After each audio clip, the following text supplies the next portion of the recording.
I'm being pretty intense about this, but there's a huge opportunity because in a market where there's a lot of uncertainty, consumers go to the tried and true.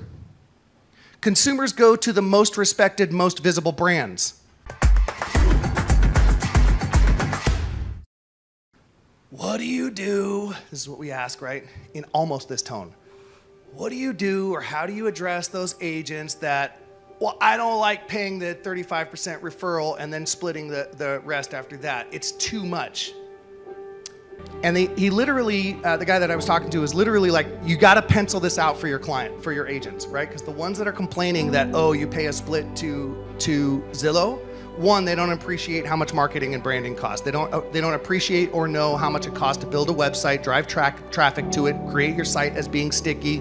Sticky meaning that consumers come back to it over and over again, develop the relationship with the consumer, do the data analytics, figure out what kind of personality and persona this person is so that the material you put in front of them is most appealing to them. They don't understand any of that because they've never had to do it. But they'll piss and moan about, oh, it's too expensive. Let me show you something.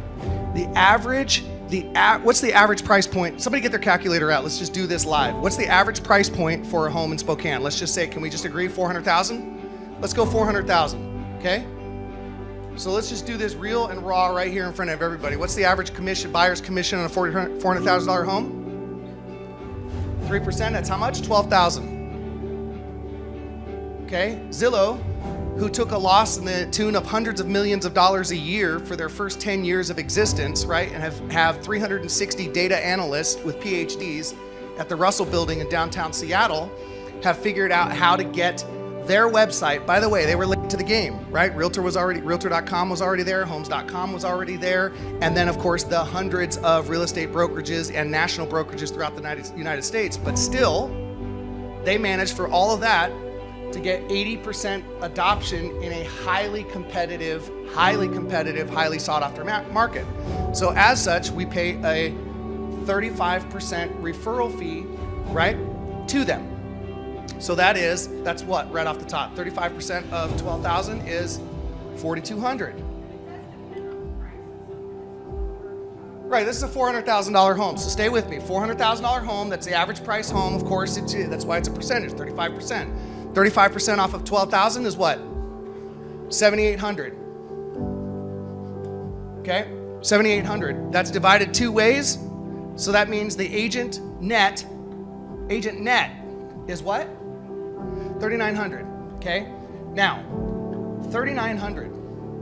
Let's look at that 3,900. How much financial risk did the agent invest in marketing, in pay-per-click, in updating their website and creating blogs and then boosting that out to the market? How much? RJ's saying zero. Okay, so the agent had zero risk. What did the agent invest?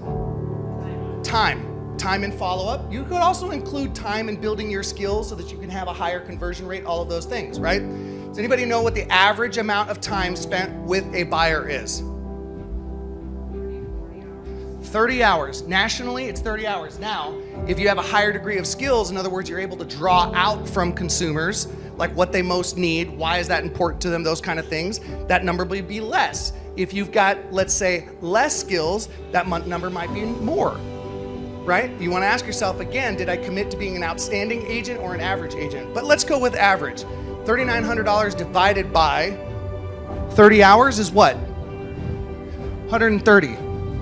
Do you know that there are doctors, there are attorneys, there are accountants, there are airline pilots that don't make anywhere near that, and yet they spend 8 to 14 years of specialized schooling.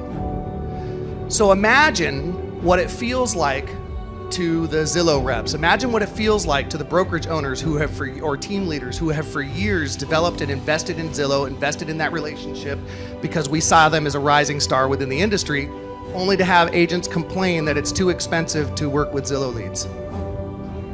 What they're also losing sight of, and why we focus so much on reviews and delivering a great experience, what they also lose sight of is that one transaction. If instead of complaining, you focus on delivering a great experience, you work on the relationship, you work on all of the things that create a great experience for the consumer, leads to another 4 transactions.